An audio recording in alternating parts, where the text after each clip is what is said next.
Here we go, CFB 900 live for a Sunday evening.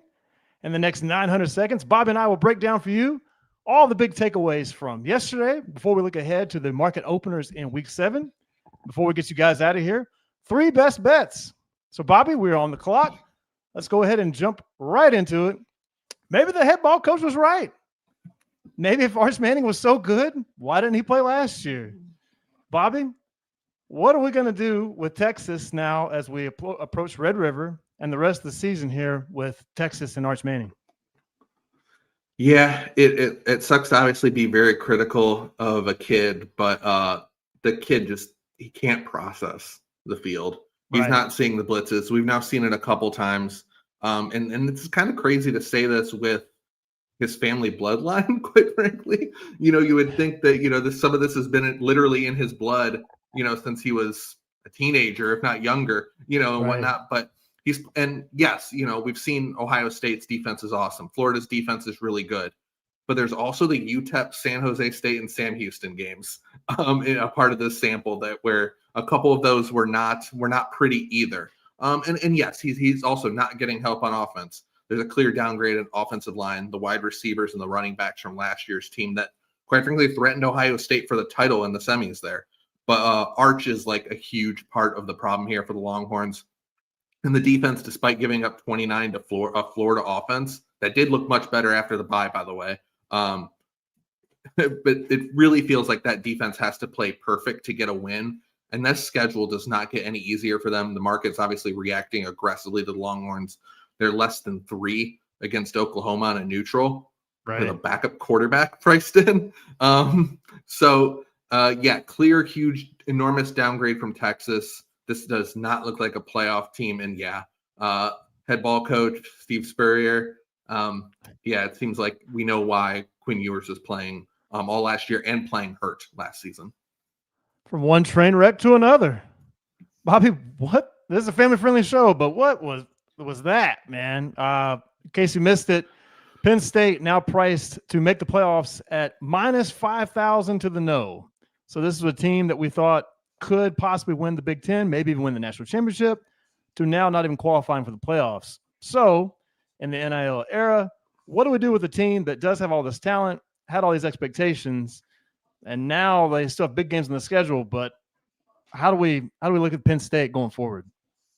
Yeah, it really seems like to make the playoff for them, they obviously have to win out, and that would include, beating Indiana and Ohio State just to go 10-2 now, which obviously is a record that could get them in. But it's like, do you really see that happening based on what we've seen from the offense? It's really something where it looks like the disappointment from the loss of Oregon really beat them a second time.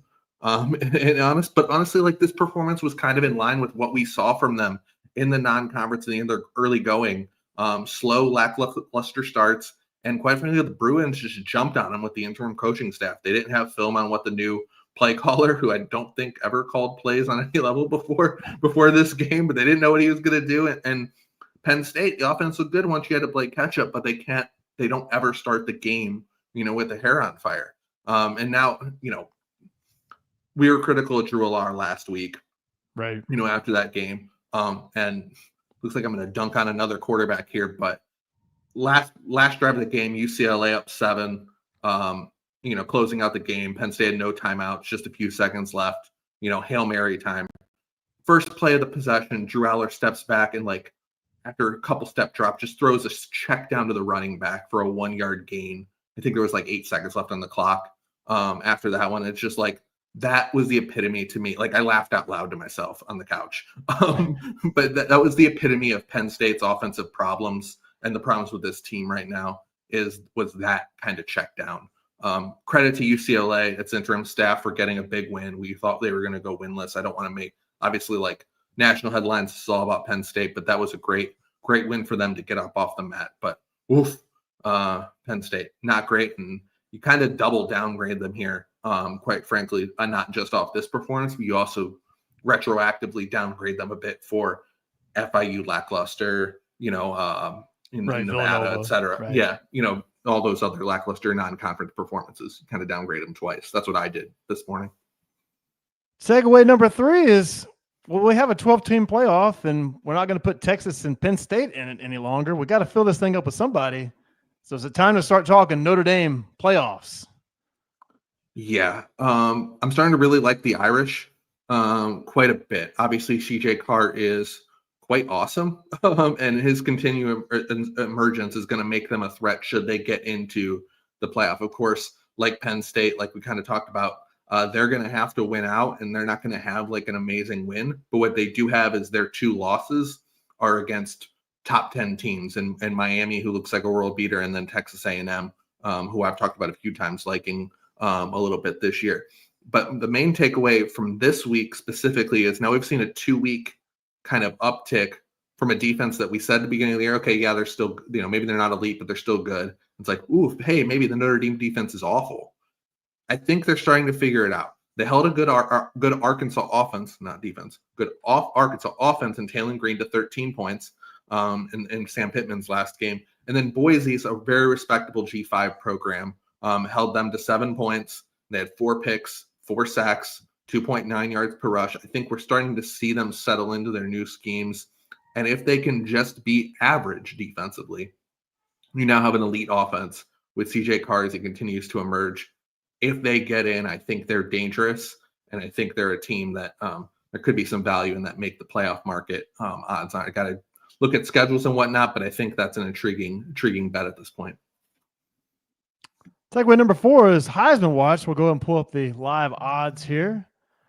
This has changed since last night. Carson Beck and Dante Moore now the co-favorites at FanDuel. I know that Carson Beck is the clear favorite at Bookmaker, but Bobby, what are you thinking here as far as Heisman watch going forward? So we've talked about a couple weeks in a row how it's more like, hey, this is pretty wide open and this is going to react hard.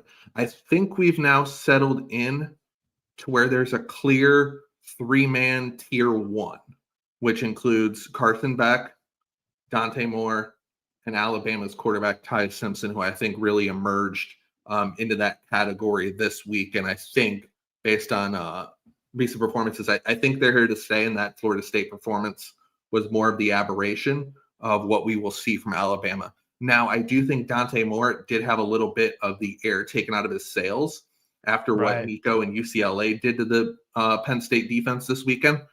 But while I say that, he has every opportunity this Saturday to get it right back with a potential win in a big-time matchup against the Hoosiers. I'm still out personally on Jeremiah Smith in the market. I don't think he's putting up the true numbers week to week and having the epic games you'd think needed for a wide receiver to overcome the 3 quarterbacks here at the top of the board. And hell, he didn't have his own, he didn't have the best game of a wide receiver on Ohio State's team yesterday with Carnell Tate having a big game against Minnesota.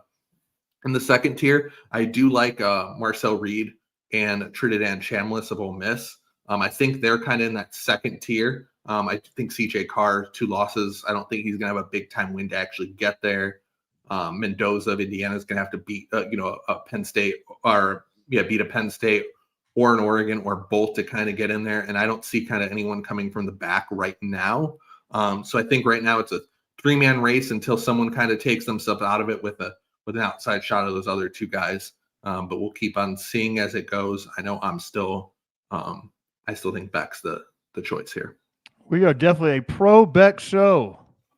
Go Carson Beck. All right, Bobby. This is our last time to ever talk about Week 6 for the rest of our lives. So what else is in the notebook that we need to know about Week 6?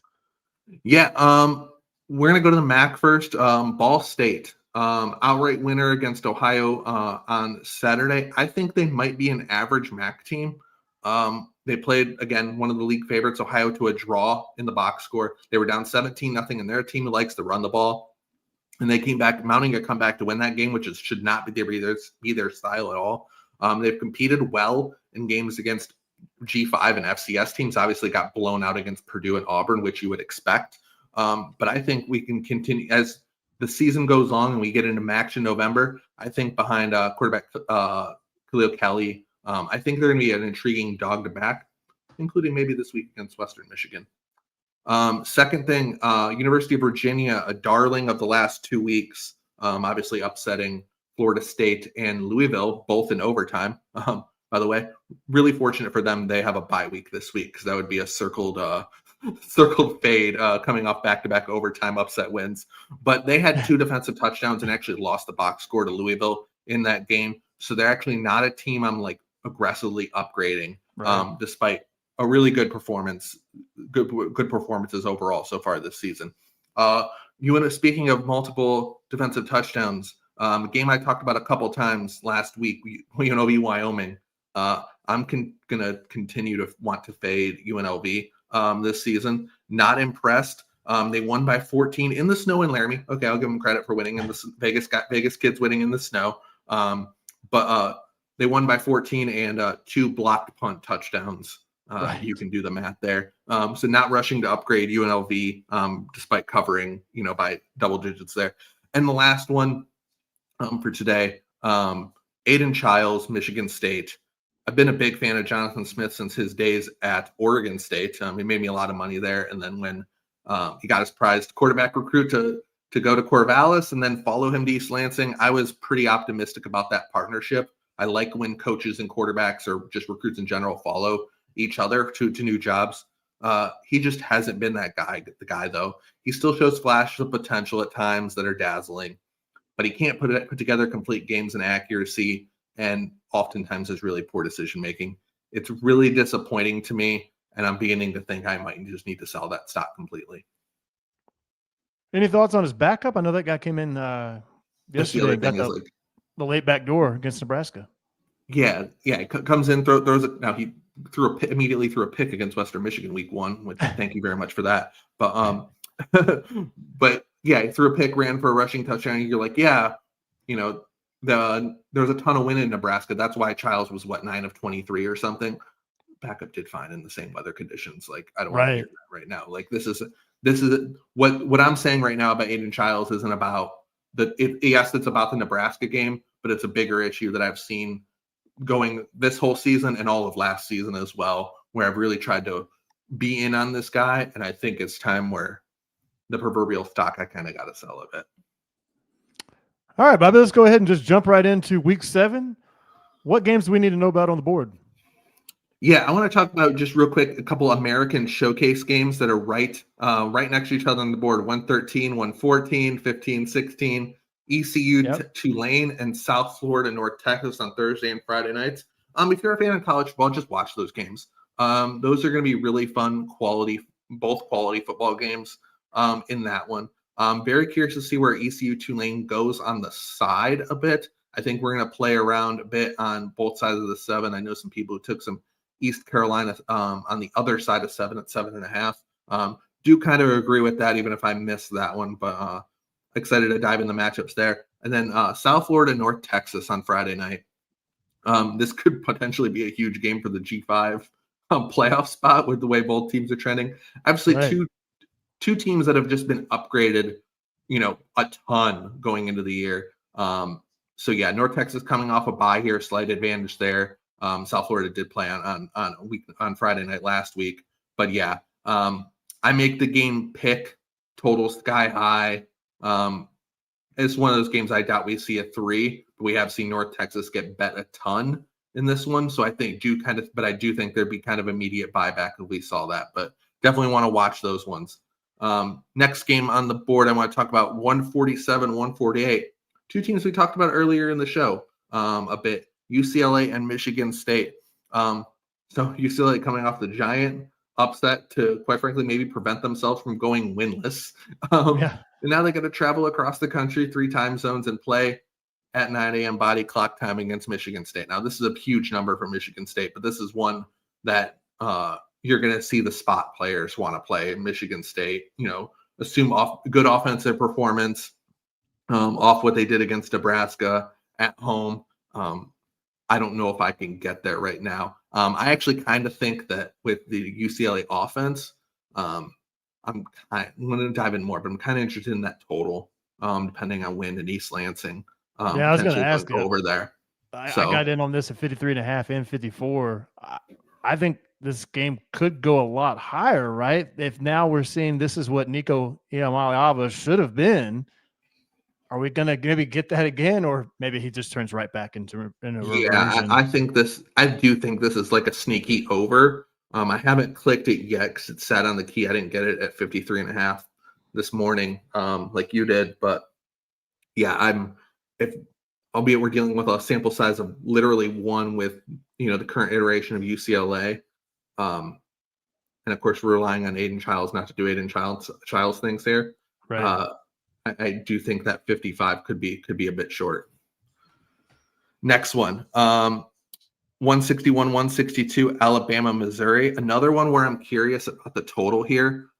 We talked about correctly in both the Bama breakdowns in the Georgia game and the Vandy game, where both games went under the total despite playing to being overs in the box score on the field of play.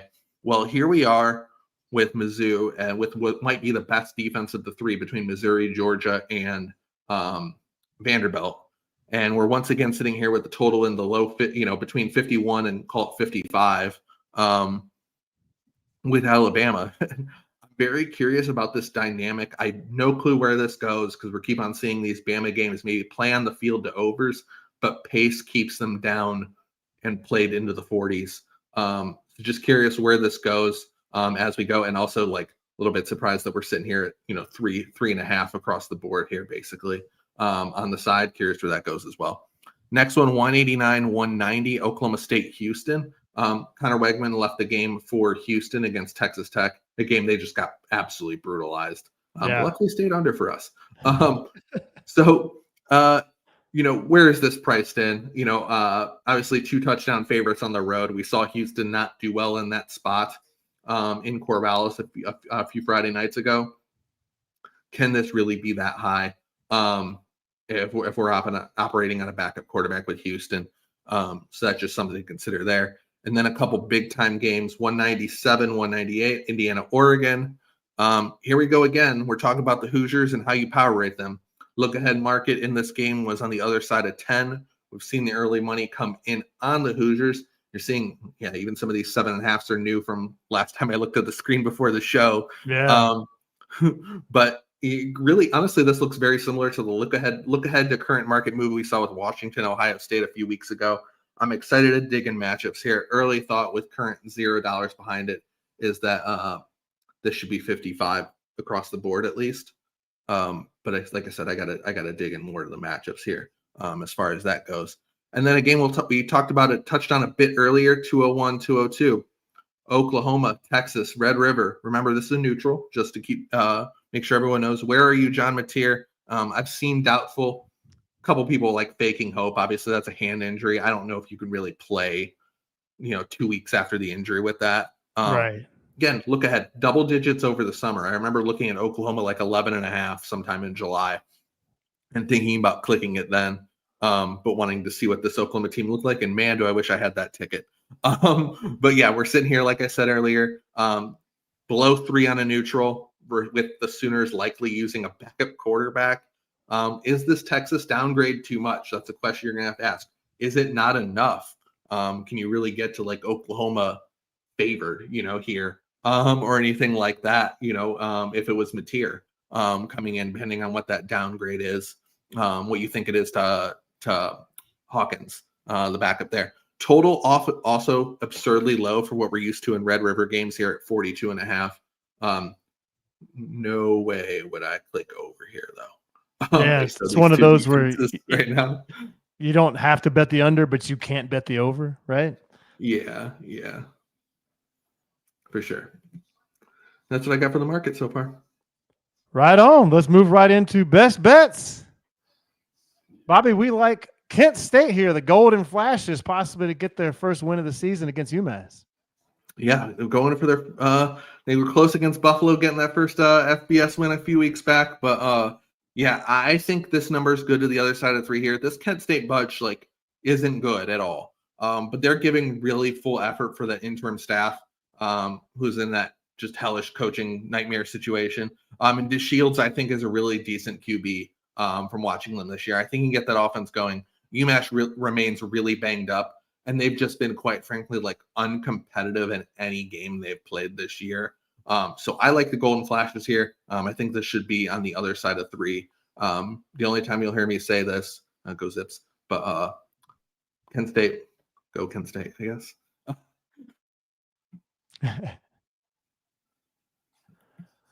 Michigan Wolverines catching 2.5 currently at the LA Coliseum against the USC Trojans. We like Michigan getting the 2.5 and fading USC here. Yep, simple here. I make it pick. I think we're going to see a Michigan offense that continuously improves as they let Underwood open it up a little bit. I think USC is still a bit overrated from early season success where they played nobody. Really bad G5 teams. Illinois is a team who struggled to run the ball all year and did so very successfully against the Trojans a few weeks back before the bye. And I think Michigan can obviously easily do that here, and as well as the best defense that Jaden Mayava has played thus far. So yeah, we like the Wolverines at plus money to potentially get the win here. Finally, to wrap up best bets, Utah State, Bronco Mendenhall's boys catching 2.5 on the road at Hawaii. Yep, we took you to the MAC, and now we're taking you to the island as well with our best bets. Midnight Eastern, I will not be watching this game live on Saturday night. But I actually make Utah State a small favorite here. Both teams coming off a bye, which while Hawaii quarterback Michael Alejado needed, I do think it negates some of the travel aspect, home field that Hawaii gets. Actually, that is quite part of their home field advantage is that hard travel there. Obviously, Bronco Mendenhall, Utah State's coach from the Mountain West, has done that a bunch of times. He knows how to handle that. But huge strength of schedule disparity here. Utah State offense has impressed. We saw them score on A&M. We saw them score on Vandy, obviously. And it's much better than the strength of schedule that Hawaii has played. Defensively, neither unit is good, but the Aggies do rank top 50 in passing success rate defense. It's their lone bright spot. And Hawaii passes at the 5th highest clip in the country. So we'll take, again, the plus value with Utah State in this one in another potential outright underdog winner. If you're on YouTube, give us a like and a comment. Let us know how we're doing. If you're on Spotify, give us a 5-star review. You can follow Bobby on Twitter at BobbyDigital2. You can follow the show at CFB900. Bobby and I will be back here Wednesday night, 7 o'clock. We'll be breaking down Indiana, Oregon. We'll also put up on our Tuesday Twitter poll and let you guys vote and decide what games do you want Bobby to break down for you. Until then, wishing you absolute best of luck. Adios.